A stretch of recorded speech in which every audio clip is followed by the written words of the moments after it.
What up, players? Sorry. How can you be a better Dungeons & Dragons player?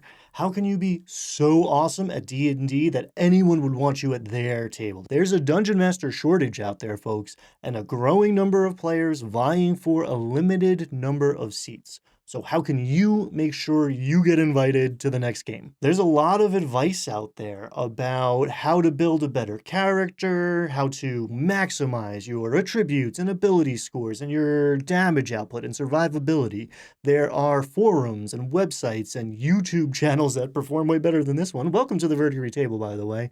There's a bunch of different places whose whole purpose is optimization, and I enjoy optimization for sure. I will do my homework and tinker with character builds for hours, but in this video, we are not talking about optimizing characters. We are talking about optimizing players so that you can find a game and play in it long enough to see that Frankenstein multi-class build you're running actually, level up enough to come online, and more importantly, have fun while you're doing it, and in the process, increase the amount of fun everybody else is having around you. We are breaking it down to the core principles that apply to D&D and Pathfinder and retro clones, OSR, new OSR, pretty much any tabletop role-playing game you sit down to play. So maybe write them down on the top of your character sheet, because putting these concepts into practice is going to do more to keep your character alive. It's going to keep your spot and the game you're playing in alive. It doesn't matter how awesome your character is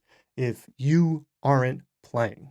Hey everybody, I'm Ryan Doyle, and I say this a lot: D&D is not a video game. It's similar to video games in a lot of ways, and as VTTs keep improving and AI looms on the horizon, the line is likely to get blurrier still. And honestly, I don't play a lot of video games lately, so I'm going to get in trouble one day talking like this, but what sets Dungeons & Dragons apart from at least most video games is that it is cooperative, not competitive, and that you don't win or lose.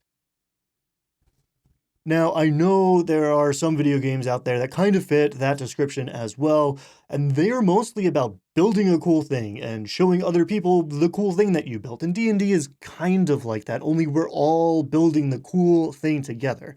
Yes, in part, your character is the cool thing you build and show other people so they can appreciate how cool it is, but if you don't spend an equal amount of time appreciating their characters, and remember, they outnumber you, so you'd have to spend 3 or 4 more times talking about their stuff compared to your stuff. It's only fair. So make sure that you care about the other characters. Don't just wait for your time in the spotlight to talk to the dungeon master. Pay attention. Get invested. It actually opens up whole new levels of fun and enjoyment. And here's the ultimate. Have your character interact with the other characters. It sounds simple, but it isn't happening in a lot of sessions. When 2 players are having a conversation in character, and I, as the DM, get to just sit back and watch it happen, oh man, that is the best. And I put those players on my mental list of people to invite to the next campaign. Again, the cool thing that we're building is the collective story. It's easy to get excited about your character, but make sure you're spreading the love too. If you put your character ahead of the other characters, ahead of the collective story we are telling together, instead of using them to serve that story, the other people at the table are going to feel it. Even if you're playing an extremely tactical, combat-focused game, doing your own thing instead of working together with your allies is not typically a winning strategy. And listen, even if you're in a tactically focused game, the story still matters. I don't care how optimized your character is. If the player doesn't know what the hell is going on, it's pretty hard to develop good strategies. Knowing is half the battle. And if you are a more story-focused player and want to create an awesome character with powerful story beats and dramatic spotlight moments, integrating them into the world your dungeon master is weaving for you is the surest way to get there. Like everything else in life, this is about give and take. If you want the player sitting next to you to care about your character's backstory, you're going to have to care about theirs. And if you want the dungeon master to care about your character's backstory, you better give a shit about their world, because that's their character. And I would bet good money that they spent way more time and effort on it than you spent on yours. That place you failed to take seriously, that NPC you refused to talk to or maybe just killed for no reason, those are your dungeon master's characters.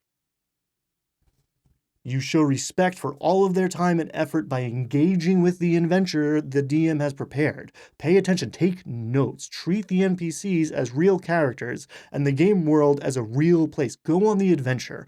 Railroading is forcing the characters to do things in a particular way. It's not expecting the players to engage with the content that the dungeon master has spent hours preparing. I think a certain kind of player comes to D&D from video games, and when faced with all of this freedom, they try to test the limits and exploit the system.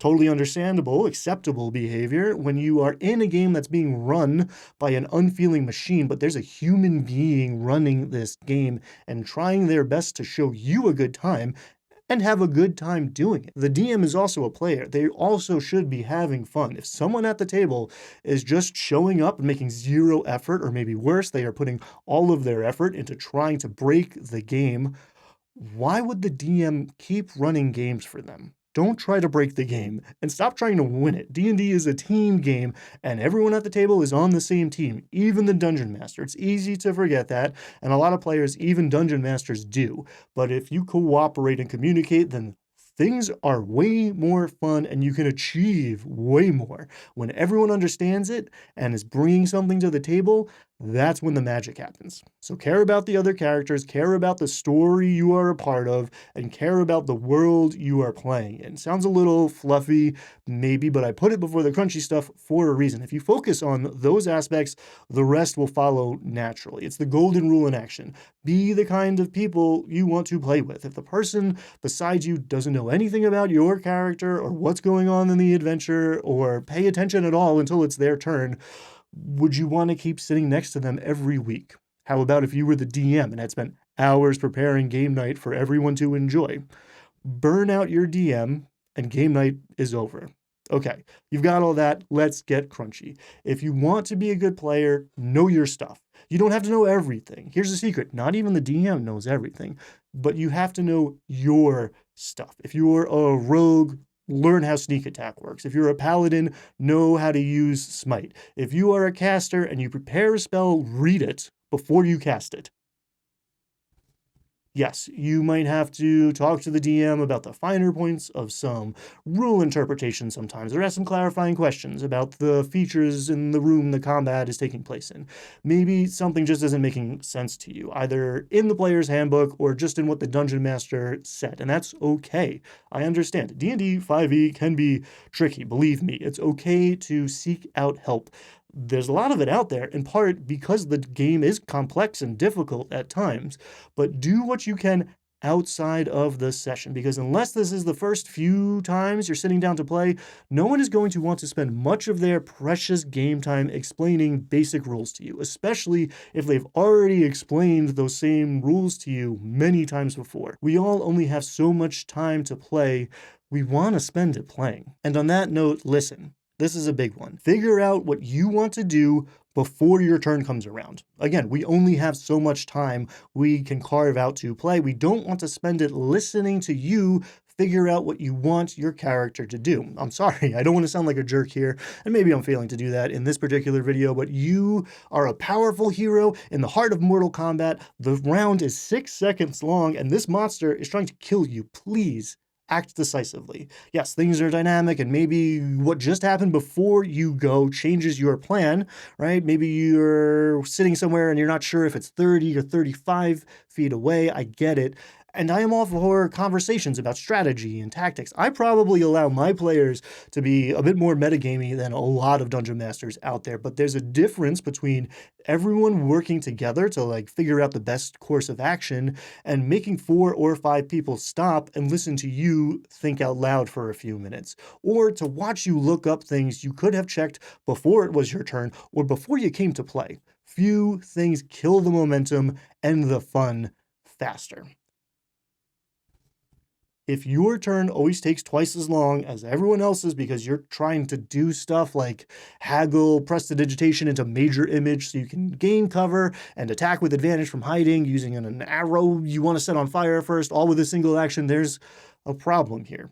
Creativity is great. We all love it, but you've got to operate within the limits of the game, not constantly force your DM to enforce those limits because, and please hear me when I say this, that's not fun for them. Unless they're an adversarial jerk, your DM is actually rooting for your character to do awesome things and contribute to the greatness of the story. They didn't sign up to be the fun police for 3 to 4 hours every week. At least I hope not. But if they rule of cool every little thing, then soon you're all playing a version of Calvin Ball where nothing is fair, and worse, nothing really matters. Funnel that creativity into being descriptive about the stuff your character can do, is built to do. A lot of players don't want to be boring by saying, like, I move 30 feet and attack. So they get tied up in knots trying to think outside of the box and end up eating up a ton of game night attempting things that don't quite work inside the confines of the character or the system.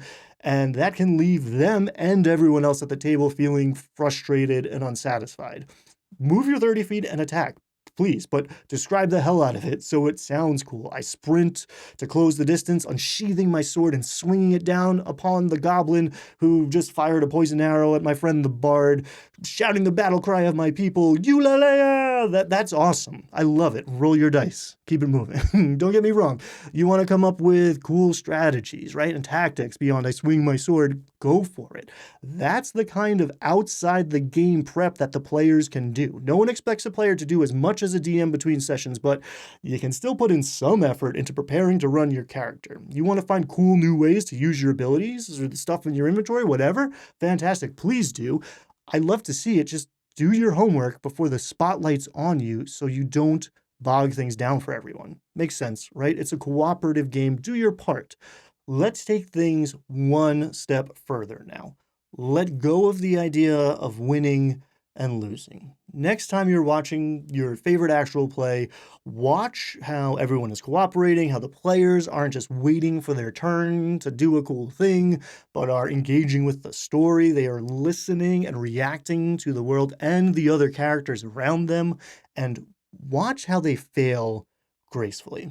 Yes, sometimes the characters fail hilariously and sometimes they fail disastrously, but the best players handle it gracefully because those are some of the most powerful, memorable moments out there. Those are the stories you're going to be telling years from now. This might be hard because this is a heroic fantasy and all you're trying to do is succeed, but failure is built into the game. Roll with it, revel in it, embrace the failures as much as the successes.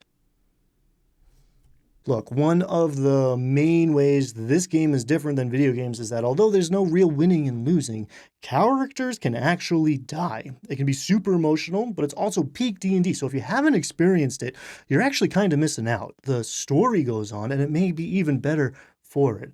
People have different preferences on how deadly they like their game, but remove that aspect entirely, and you take away a big part of what makes the game and the story you're telling together special. The characters who die are the ones who get remembered. And hey, then you get to roll up a new one. Check this out if you want some advice on how to build a better character that people are going to want at their tables. Now, I usually don't do this, but I think this video is worth sharing. So if you've enjoyed it, please send it around to people in your game group, share it wherever you're talking about D&D online, spread it far and wide, and maybe we can elevate the game a little bit for everybody. Thank you so much. Be kind, have fun. I'll see you next time.